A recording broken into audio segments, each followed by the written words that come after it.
ध्यान धर करगा भजन, कर प्रार्थना गुरुदेव से, मिट जाएंगे ये विघ्न सारे। भक्ति भजन हरि नाम से, ध्यान धर करगा भजन, कर प्रार्थना गुरुदेव से, मिट जाएंगे ये कष्ट सारे। भक्ति भजन हरि नाम से, ध्यान धर करगा भजन। जिंदगी में क्या रखा, एक दिन यूं ही मर जाएंगे। जिंदगी में क्या रखा, एक दिन यूं ही मर जाएंगे।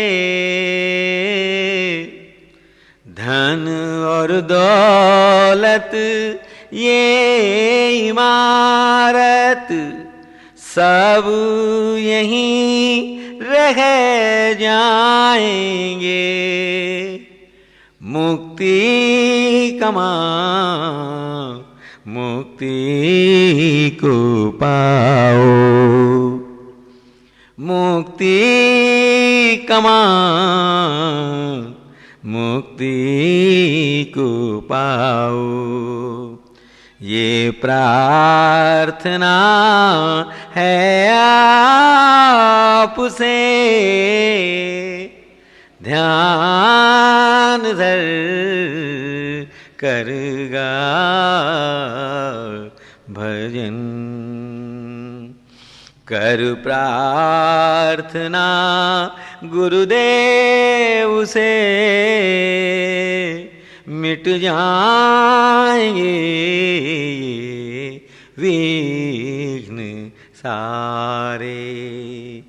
भक्ति भजन हरि नाम से, ध्यान धर करगा भजन। रात दिन जपे नारद मुनि, नारायण सुमरन किया। रात दिन जपे नारद मुनि, नारायण सुमरन किया।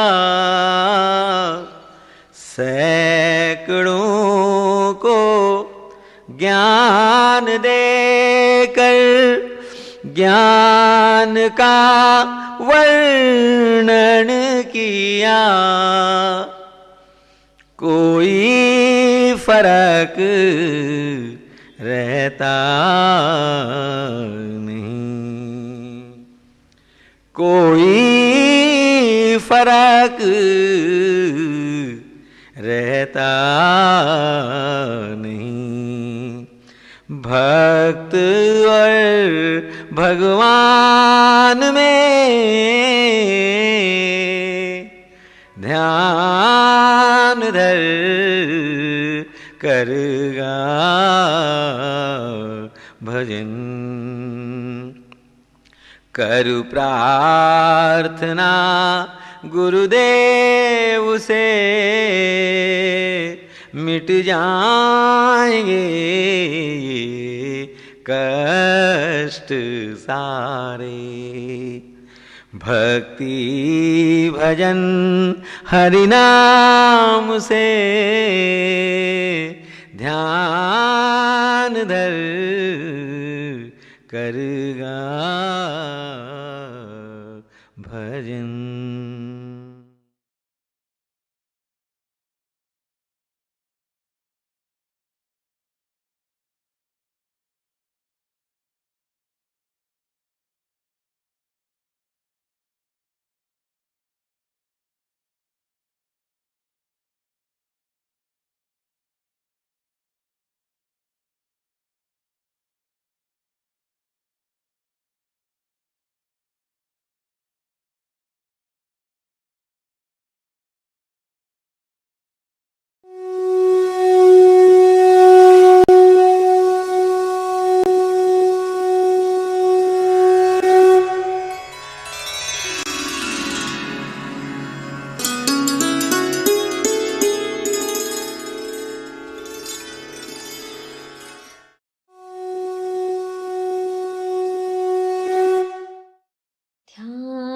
ज्यादा प्यारी लगती है मूर्ति।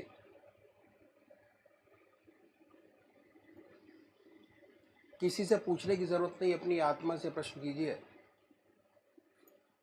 कि भगवान का वो स्वरूप जो आपको सबसे ज्यादा प्यारा लगता है उसको चुनें।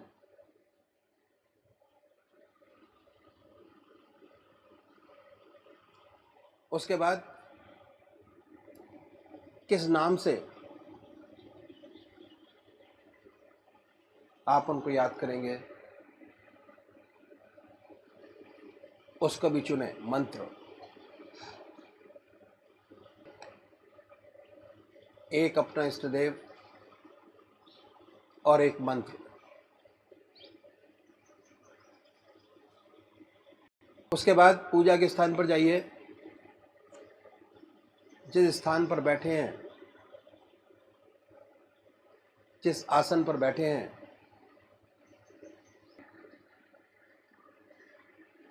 बड़े प्यार से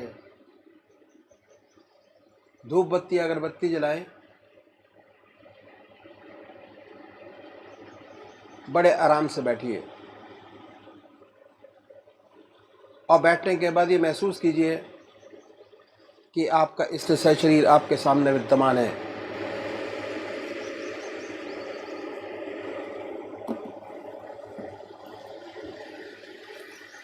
सशरीर। फिर अपने इष्ट देव की मूर्त अपने सामने बनाएं। फिर हटाइए, अपने इष्ट देव की मूर्त अपने सामने बनाएं।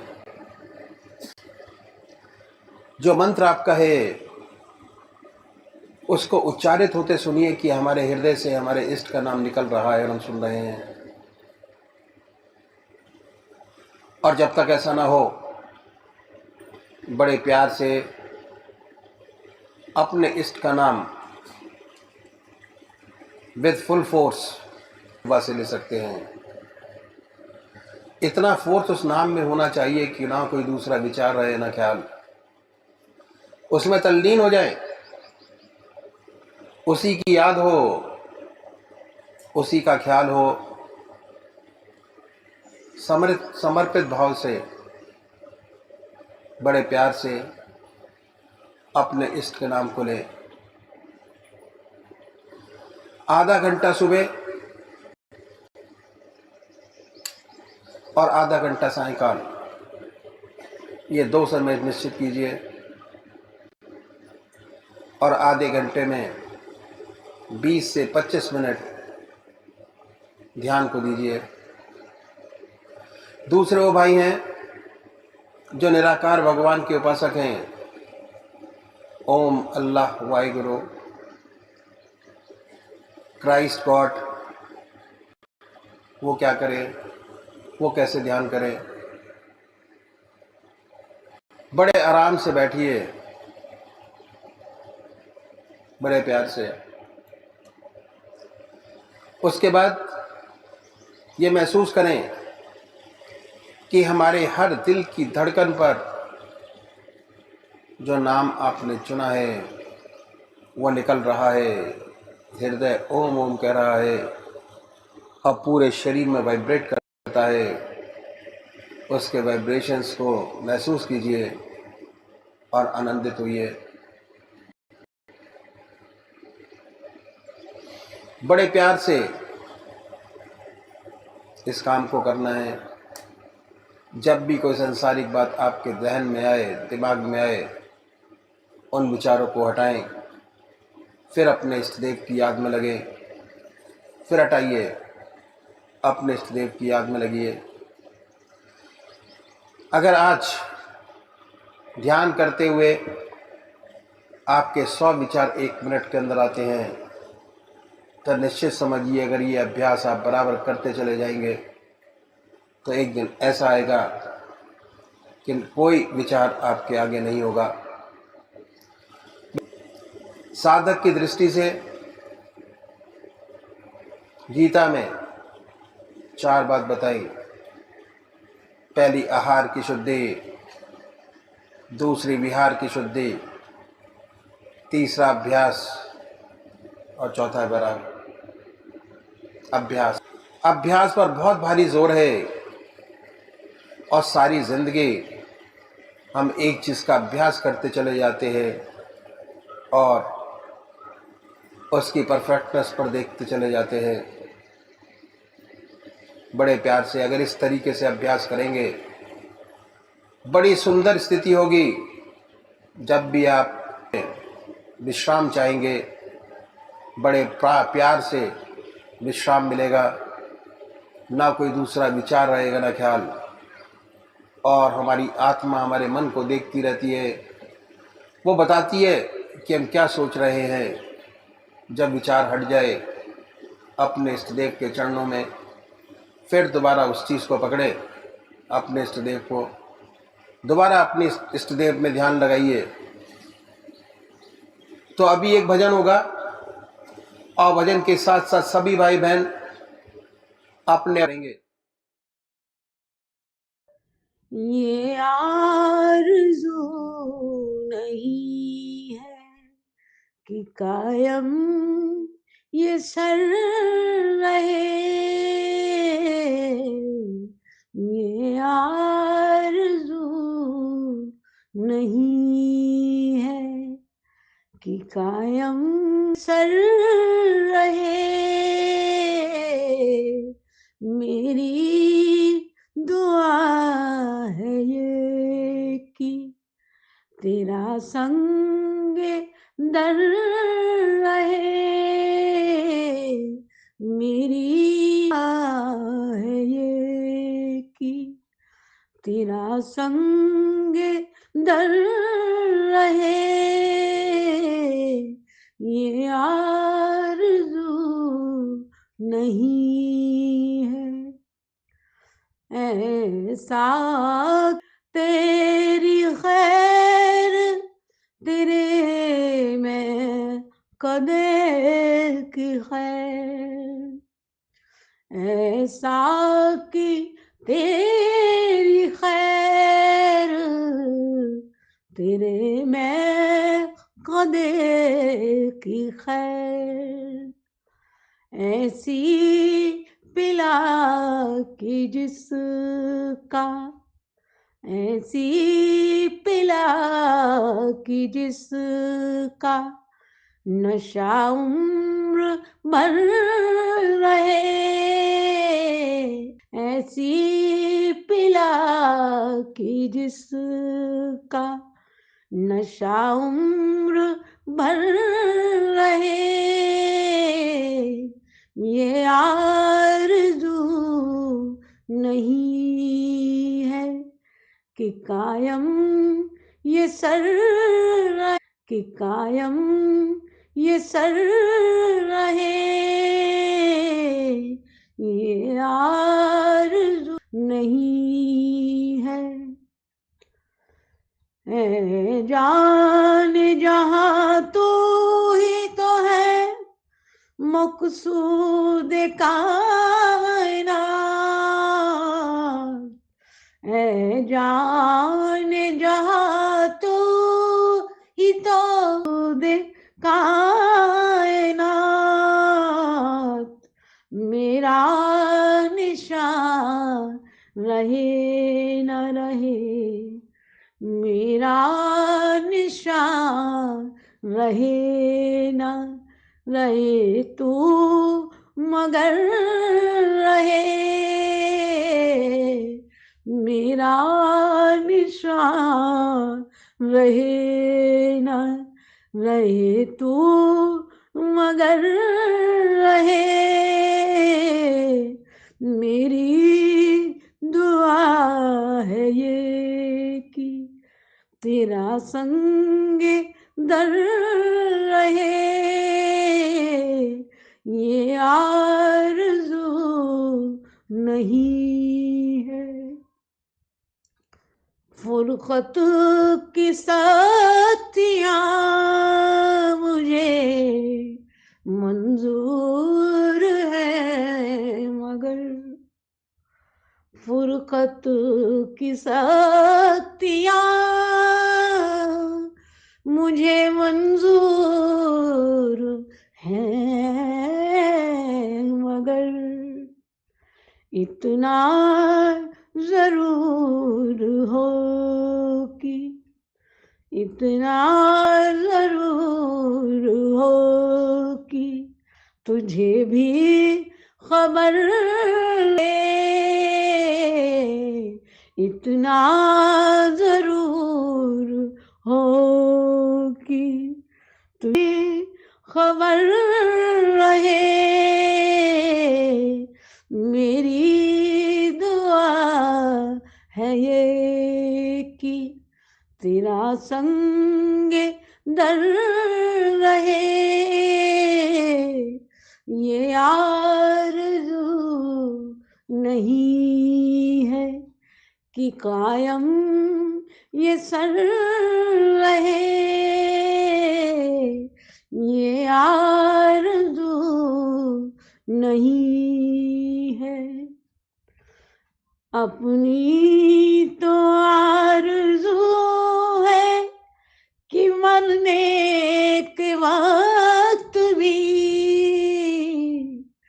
अपनी तो आरज़ू है कि मरने के वक्त भी सूरत हुजूर की मेरे, सूरत हुजूर की मेरे पेशे नजर रहे, सूरत हुजूर की मेरे पेशे नजर रहे, मेरी दुआ है ये कि तेरा संग कर रहे, ये आरज़ू नहीं है कि कायम ये सर रहे, ये आरज़ू नहीं है, नहीं है, ये आरज़ू कि कायम ये सर रहे, ये आरज़ू नहीं।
ऐसा सुंदर गुण है, जहां है सुधार है, जीवन पवित्र होता चला जाता है। ये गुण लज्जा का। जो सच्चे साधक हैं वे अपने सद्गुरु से लजाते रहते हैं, उन्हें शर्म आती है और हमेशा कोशिश होती है कि जो काम अपने गुरु के सामने नहीं कर सकते उनके पीछे भी ना करें। तीसरा गुण है प्रेम का विश्वास। जिससे हम प्यार करते हैं उस पर हमें थोड़ा सा तो विश्वास जरूर होता है कि ये आए हैं, कम से कम इतना विश्वास तो जरूर लेकर आए कि हमारा समय खराब नहीं होगा, भगवत चर्चा होगी, कुछ ना कुछ फायदा ही होगा। अगर इतना विश्वास लेकर आए हैं तो जरूर फायदा होगा। ये विश्वास हमेशा अनुभव से होता है। अंधविश्वास बहुत खराब चीज है, गड्ढे में गिराने वाला है। अंधविश्वास कभी नहीं करना चाहिए। इसके माने ये नहीं कि हम अपने आप को इतना संकुचित कर लें कि सच्ची बात को भी न माने। अपनी बुद्धि को खुला रखिए और जिस बात को आत्मा माने उसे कबूल करिए, उस पर चलिए तो हमेशा लाभ होगा। धीरे धीरे हमारा विश्वास बढ़ता है, हम अभ्यास करते हैं, धीरे धीरे हमें अनुभव होते हैं, परमात्मा की ओर बढ़ते हैं, आत्मा का ज्ञान होता है, उसकी लीला देखते हैं। एक दिन ऐसा आता है कि हमें उन पर पूरा विश्वास हो जाता है और हम अपने को उस परमात्मा को पूरी तरह निछावर कर देते हैं, छोड़ देते हैं। और ये विश्वास होना आवश्यक है। पहले तो अपने तरीके पर विश्वास होना चाहिए कि जो तरीका हमने परमात्मा की प्राप्ति का अपनाया है वह ठीक है और सच्चा है। बहुत सोच समझकर उसमें कदम रखें। धीरे धीरे जब हमें ऐसा विश्वास हो जाता है कि मेरा रास्ता ठीक है, मेरा हृदय निरंतर प्रभु की याद में डूबा रहता है, सुख में भी उसकी याद है, दुख में भी उसकी याद है। कोई समय ऐसा नहीं रहता कि जब हमें उसकी याद न रहती हो। ऐसी सुंदर हालत जब बन जाती है तो हमें विश्वास हो जाता है कि यदि ईश्वर चाहेगा तो अंत समय में भी उसकी याद नहीं छूटेगी। चिंतन और ये विश्वास ही है जो हमें पार लगाता है। जब मौत का धक्का आता है, बड़ी से बड़ी तपस्याएं धरी की धरी रह जाती हैं, शरीर कमजोर हो जाता है, मन भी कमजोर हो जाता है। ऐसा विश्वास, ऐसा आत्मिक अनुभव यदि जिंदगी में हो जाते हैं, उनसे विश्वास दृढ़ हो जाता है और अंत समय में वे काम आता है। इतनी बड़ी महत्ता है विश्वास की। लेकिन याद रखिए, अंधविश्वास बहुत खराब चीज है जिसे कभी नहीं करना चाहिए। हमेशा सोच समझकर विश्वास करें, अनुभव के साथ करें, बराबर लाभ होता रहेगा, बढ़ते रहेंगे आप और विश्वास ही परमात्मा से मिलाएगा। मुझे एक पौराणिक कथा याद आ गई जो मैं आपके सामने रखूंगा, बहुत सुंदर है। एक बार पार्वती जी ने शिव जी से पूछा, महाराज ये कुंभ का मेला होता है, साल में एक बार, उसमें लाखों व्यक्ति आते हैं गंगा स्नान करने के लिए। ऐसा कहते हैं कि गंगा जी ये पाप नष्ट कर देती हैं। इतने व्यक्ति आते हैं, स्नान करते हैं, तो पाप नष्ट करने में उनको बड़ी दिक्कत आती होगी। गंगा जी की बड़ी दिक्कत होती है इन पाप को नष्ट करने में। लाखों व्यक्ति सारा बोझ पापों का छोड़ जाते हैं गंगा जी के अंदर। शिव जी बहुत मुस्कुराए और कहने लगे कि पार्वती जी ऐसी बात नहीं है, ये जो लोग पापों की गठरी जैसे अपने साथ सर पर लेके आते हैं वैसे ही वापस ले जाते हैं, तो फिर खामा आते हैं। लाखों की भीड़ होती है, इतनी ट्रेन चलती हैं, बसें चलती हैं, इतना बड़ा इंतजाम किया जाता है, लगता तो ऐसा ही है पार्वती जी। ये सब दिखावा मात्र है। पार्वती जी बोली ये कैसे हो सकता है? कहा कि चलिए कुंभ का मेला लगा हुआ है, देख लें, अपने आप अपनी आंखों से देख लें। शिव जी ने अपने को कोड़ी का स्वरूप दिया और पार्वती जी को कोडिन का स्वरूप। इस तरह कोड़ी कोडिन बनकर त्रिवेणी की तरफ चले और उस रास्ते पर बैठे जहां से लाखों यात्री स्नान करने जा रहे थे और लाखों यात्री स्नान करके वापस आ रहे थे। शिव जी महाराज ने वहां एक नारा लगाना शुरू किया और ये था कि मुझे एक महात्मा का वर मिला है कि कुंभ के मेले में अगर ऐसा कोई गंगा माई का भक्त जिसमें गंगा के स्नान करने के बाद सारे पाप नष्ट हो गए हों, यदि वे गंगा जल मेरे ऊपर छिड़क दे तो मेरी काया कंचन हो जाएगी, मैं स्वस्थ हो जाऊंगा। ऐसा वरदान मुझे किसी महात्मा ने दिया है। एक संत की वाणी है, उसकी वाणी कभी झूठी न हुई है न हो सकती है। आप लोग स्नान करने जा रहे हैं, यदि कोई ऐसा व्यक्ति आए जिसके त्रिवेणी में स्नान करने के बाद सारे पाप नष्ट हो गए हों, जल लेता है और मेरे छींटा लगा दे। सुबह से शाम हो गई, एक भी ऐसा गंगा माई का भक्त न मिला कि जिसने हिम्मत की हो कि छींटा लगा दे, जिसे अपने ऊपर विश्वास हो कि गंगा माई में स्नान करने के बाद उसके पाप नष्ट हो गए हो। पार्वती ये तमाशा देखती रही। बड़ा विस्मय हुआ कि भगवान ठीक ही कह रहे थे। सायंकाल जब सूरज छिपने लगा, एक किसान आया, उसने गंगा जी में स्नान किया। पाप नाशनी मां हर हर गंगे का उच्चारण कर पवित्र होकर बाहर निकला। कुछ लोगों को वहां खड़े देखा। शिव जी की घोषणा उसने भी सुनी कि अगर कोई ऐसा व्यक्ति छींटा लगा दे तो मेरा शरीर स्वस्थ हो जाएगा। वह कहने लगा कि त्रिवेणी में स्नान करने के बाद पाप तो रहता ही नहीं, इसमें तो कोई शुभा नहीं। तेरा शब्द झूठा हो सकता है लेकिन त्रिवेणी झूठी नहीं हो सकती। मैं अभी जल लाता हूं। छींटा लगाता हुआ दोबारा गया, इसी विश्वास के साथ कि पाप तो रहता ही नहीं, न था न है। उसका जीवन इतना पवित्र था और इतना सरल था। जल लाया, छींटा लगाया, छींटा लगाते ही पार्वती और शिव जी प्रकट हो गए। तो कहा देखो, करोड़ों में यही एक ऐसा है जिसे पूर्ण विश्वास है कि गंगा में स्नान करने के बाद पाप तो रहता ही नहीं। तो विश्वास ही आखिरी मंजिल है। वह विश्वास जो अनुभव से हासिल हुआ हो, जिसने आपके जीवन को पवित्र बना दिया हो, आपके जीवन को बदल दिया हो, ऐसा विश्वास अंत में काम आता है, पार लगाता है। प्रेम का चौथा गुण है संतोष। इस सेवा के गुरुदेव कहा करते थे कि संसार बना है सार और असार की मिलौनी से। इसमें सार भी वस्तु है, असार भी वस्तु है, दोनों से मिलकर इस संसार बना है।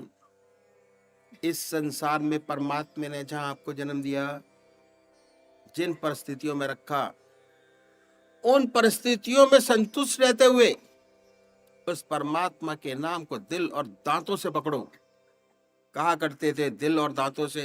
उस ईश्वर की याद को पकड़ो, हृदय से, सच्चे प्रेम से, सच्ची लगन से पकड़ो।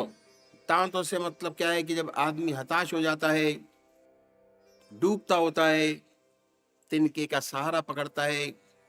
अगर लड़ाई हो रही हो और बिल्कुल निराश हो चुका हो तो दांतों से काटने की कोशिश करता है, दांत से पकड़ने की कोशिश करता है। ऐसे अपने आप को समझाते हुए कि उस परमात्मा के नाम को चाहे कुछ भी हो जाए, जीवन रहे न रहे, दुनिया रहे न रहे, लेकिन उसके नाम को ना छोड़ो। ऐसे दिल और दांतों से इस परमात्मा के नाम को पकड़ो। यही सार वस्तु है। इसी से सच्चा आदर्श, जीवन मुक्त अवस्था प्राप्त होगी, जो मनुष्य का सबसे ऊंचा आदर्श है। संतोष का मतलब ये नहीं आप काम करना छोड़ दें, अपनी उन्नति की कोशिश ना करें, ये हरगिज नहीं है। हम लोग तो गृहस्थी हैं, हमारा रास्ता तो ग्रस्त का रास्ता है।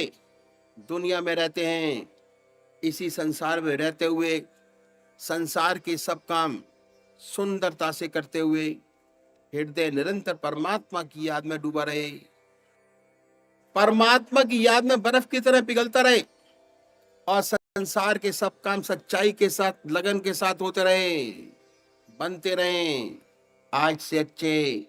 यही हमारा आदर्श है। 10 बकार दिल बेयार, हाथ काम करें, दिल ईश्वर की याद में लगा रहे। तो संतोष के माने ये नहीं कि हम हाथ पर हाथ धरकर बैठ जाए, हम कोशिश ही ना करें, प्रयत्न ना करें काम करने की, अपनी दुनियावी तरक्की के लिए हमेशा सच्ची कोशिश करें, सच्ची मेहनत करें, द्वेष से बचें, दूसरे को देखकर हमारे दिल में द्वेष पैदा ना हो, दूसरी को तरक्की देखते हुए हमारे अंदर उत्साह पैदा हो, हम उससे अच्छी मेहनत करें और ऊंची तरक्की प्राप्त करें। जहाँ द्वेष होता है वह हृदय अपवित्र हो जाता है, उसके हृदय में परमात्मा नहीं रहता। यह प्रेम का चौथा गुण संतोष। परमात्मा ने जिस हाल में रखा उसमें खुश रहते हुए, अपनी तरक्की का ध्यान रखते हुए हमें उसके नाम को दिल और दांतों से पकड़ना है। सुख में भी दुख में भी सुख आता है, भगवान की अर्पण हो जाता है कि हे प्रभु आपकी निराली शान है, आपकी दया कृपा है, आपका दिया है, जैसा चाहे वैसे रखे। दुख आया, भगवान के अर्पण हो गया कि हे प्रभु आपका दिया है, ईश्वर में जीवन, इसमें कभी फूला नहीं समाया। ऐसा भक्त जब दुख आता है परमात्मा के चरणों को और कस के पकड़ता है, वह जानता है कि इसका निवारण उसी के चरणों में और कहीं नहीं है। परमात्मा की गहरी याद करता है, सोचता है कि शायद मुझसे कोई गलती हो गई, मैं प्रभु से थोड़ा सा विमुख हो गया हूं, जो कस पड़ा, तो भगवान को और कस के पकड़ता है। संतों ने बड़ी सुंदर वाणी कही है। संतों ने कहा है कि मेरा मन सकल सुखों को धावे, मेरा मन सकल सुखों को धावे, पर कोई सुख हाथ ना आवे। जैसे सेवर की कर सेवा, सुआ बैठ पछतावे। सेवर का वृक्ष होता है, उस पर सेवल का लाल लाल फूल बहुत अच्छा आता है। जो पक्षी है सुआ, उस फूल को देखकर मोहित हो जाता है और इस आशा में बैठा रहता है कि इसमें फल बड़ा सुंदर और अच्छा लगेगा, बड़ा सुंदर और मीठा फल आएगा। जब फल आता है तो रुई का डोडा उसमें से निकलता है, बड़ा निराश हो जाता है। ये दुनिया में बड़ी प्यारी लगती है, लेकिन धीरे धीरे जब हमें अनुभव होता है तो पता चलता है कि ये तो रुई का डोडा है। हंस अकेला आया है, अकेला ही जाएगा। तो जैसे कर सेवर की सेवा, सुआ बैठ पछतावे, और साचो सुख दुख के भीतर है, इसे कौन समझाए। यदि ऐसा दुख, ऐसी तकलीफ आ पड़े कि जो हमारे हृदय को परमात्मा से जोड़ दे, हमारा हृदय परमात्मा की गहरी याद में डूब जाए, वह तकलीफ भी मुबारक है। उसने हम एक स्टेप आगे बढ़ा दिया। तो संत न दुखी होते हैं, न सुख में सुखी होते हैं, ऐसा उनका सुंदर जीवन बन जाता है। दुख आया, परमात्मा की गहरी और याद है। सुख आया तो भगवान के अर्पण हो गया, और फिर विश्वास हो जाता है कि जब आखिरी वक्त आएगा अवश्य उसकी याद आएगी। भगवान श्री कृष्ण ने कहा है कि जो मनुष्य मेरे को याद करते करते अपना शरीर फूल की तरह छोड़ता है, मुझे पाता है। सच्ची आशा हो जाती है कि एक दिन हमें सच्चा आदर्श, सच्चा जीवन प्राप्त होगा, और एक दिन ऐसा आएगा कि ज्योति से ज्योति एकाकार हो जाएगी। एक सेवक के गुरुदेव कहा करते थे कि निशाते जिंदगी है, जिंदगी का यूं बसर होना। निशाते जिंदगी है, जिंदगी का यूं बसर होना। निशाते जिंदगी में जिंदगी से बेखबर होना। ये सच्ची जिंदगी। दुनिया के सारे वैभव आपके पास मौजूद है, लेकिन उसको कोई ज्ञान ही नहीं। सारे वैभवों में रहता हुआ इसका कोई ज्ञान नहीं, क्योंकि उसका हृदय तो अपने आत्मा के रस को चूसता रहता है। निरंतर इस ईश्वर की याद है, निरंतर ईश्वर की याद में लगा रहता है, उसी के आनंद में आनंद विभोर है। इसका उस पर कोई असर नहीं होता। ये है सच्ची जिंदगी। इसी संसार में है, इसी दुनिया में है, सबके बीच, लेकिन हृदय परमात्मा में ऐसा लगा रहे कि इस सब का हमको पर कोई असर ना पड़े।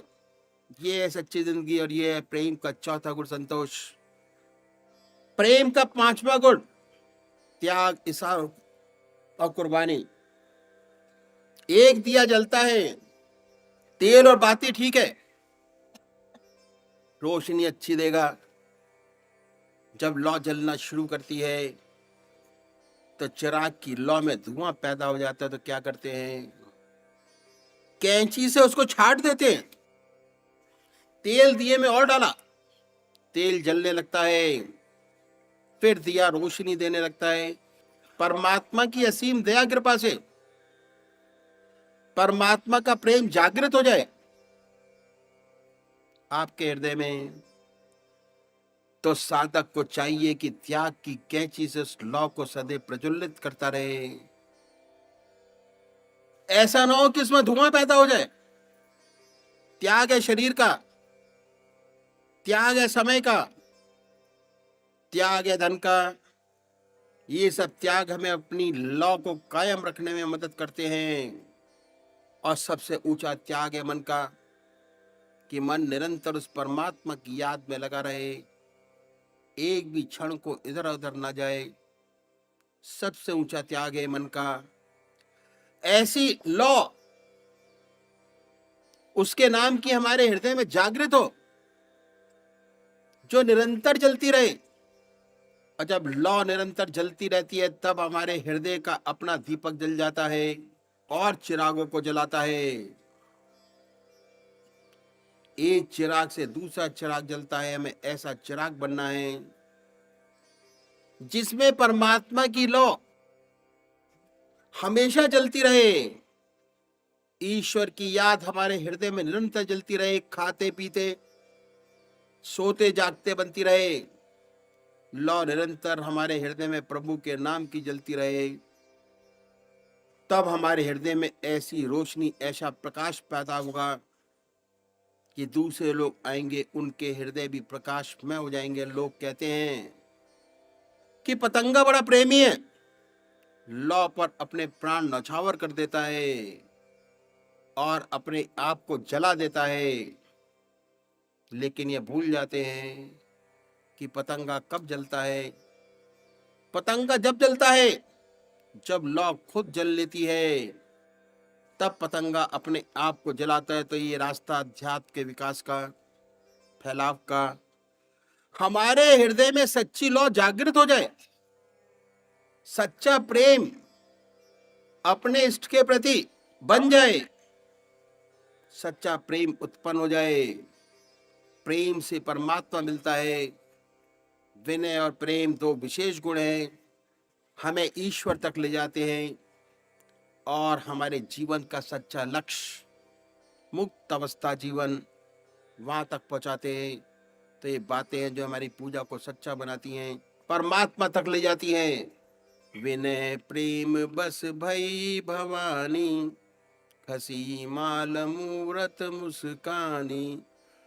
विनय और सत्य प्रेम जब ईश्वर और सद्गुरु कृपा से साधक के हृदय में प्रभु प्रेम की लौ अर्थात पवित्र भावना रूपी भावना जागृत हो जाती है, समस्त मलक्षेप का नाश हो जाता है।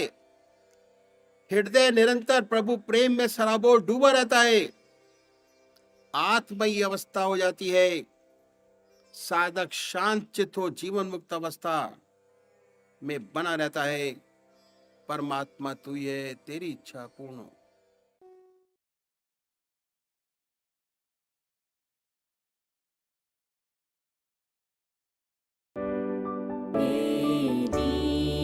दीनबन्धु दयालु भगवन दुख भये संशय हरन जगमोह जाल कराल है आया प्रभु तेरी शरण मैं पतित हूँ तुम पतित पावन दास में तुम नाथ हो दिन रात सोते जागते प्रभु तुम हमारे साथ हो भव जाल से अति त्रसित हूँ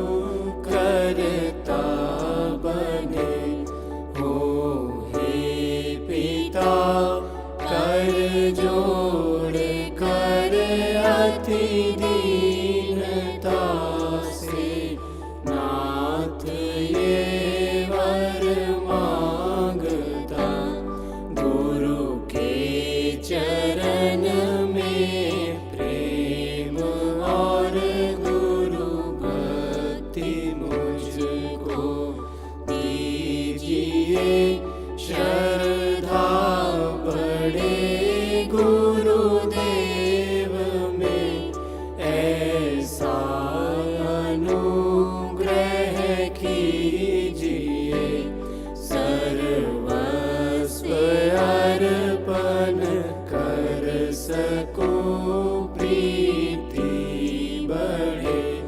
गुरुदेव पर जो ही भूमि पर गुरु चरण हो आँखें बिछाऊं दौड़ कर बोलूं तो गुरु चर्चा करूं और मौन पर गुरु ज्ञान हो सोते में गुरु का स्वप्न हो जगते में गुरु का ध्यान हो पापी अधर्मी कुटिल कामी जानते आश्रय दिया